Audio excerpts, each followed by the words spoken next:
Hey, what's going on, everybody? How you doing? I'm Dr. Boyce Watkins from the blackbusinessschool.com. Um, I had kind of a moment this morning where I wanted to reflect on something and share something with you, about something that happened to me.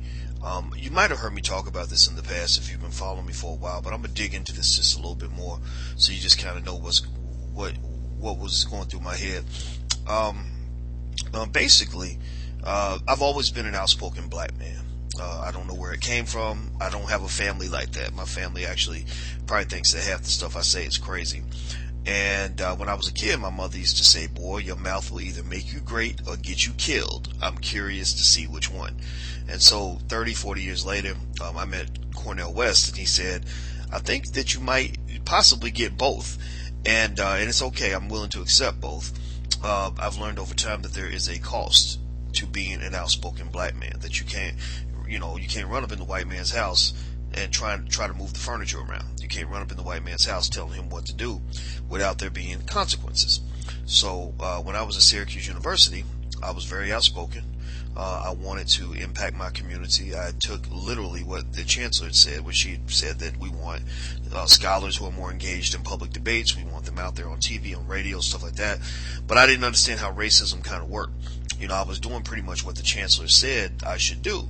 But I didn't understand that everybody else was getting rewarded for doing this, and I felt like I was being punished, largely because I was speaking out on issues of race. I was getting into controversial debates. I got into a fight with Bill O'Reilly that almost cost me my job, and I went through a lot of stuff. And I'm not complaining about it. It's fine. It's water under the bridge now. But what I really want to help people understand, especially anybody who has a son, but this is for anybody, not just for black men, but I feel especially compelled to mention it in the context of me as a black man, because a lot of your, how can I say this, your respect you receive from women and children as a man traditionally comes from your ability to provide and to protect, which is your ability to go out and get money. Well, how do you get money? Well, you get a job, right? A lot of brothers can't get jobs. Black men are the most unemployed, most incarcerated group of people in America. It's not a coincidence, or excuse me, it's not an accident, and it's not a coincidence. It's deliberate. It's deliberate. What do you call it? Social engineering. And so, even as a highly educated black man who thought for many years that I could escape all of that by doing the right thing, going to the right school, studying under the right people. I was in school till I was 30, and I thought I paid my dues, and I thought I'd never have that problem. But here I was in academia, making over 100-something thousand a year, and dealing with the same issue. And so, what saved me was knowing how to have a business. Learning, sitting down, learning how to do entrepreneurship.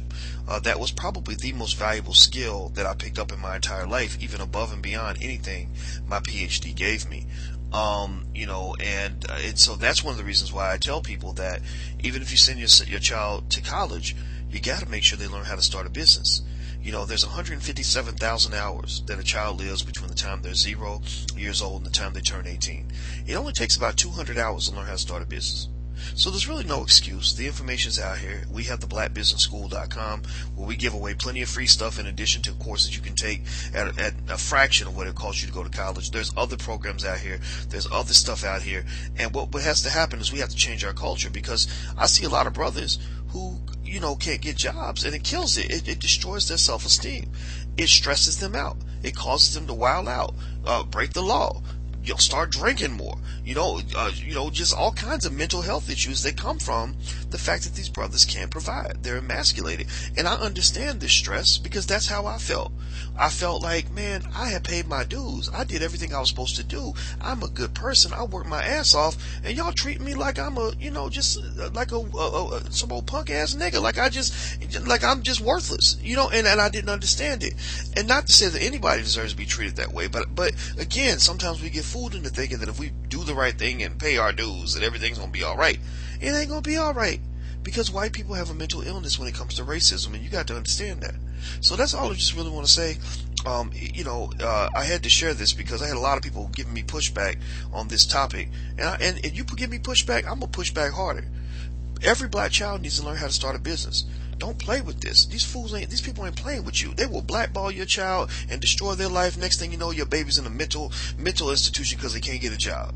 So that's all I want to say. I'm out. I'm Dr. Boyce Watkins. Take care. Love you guys. Peace.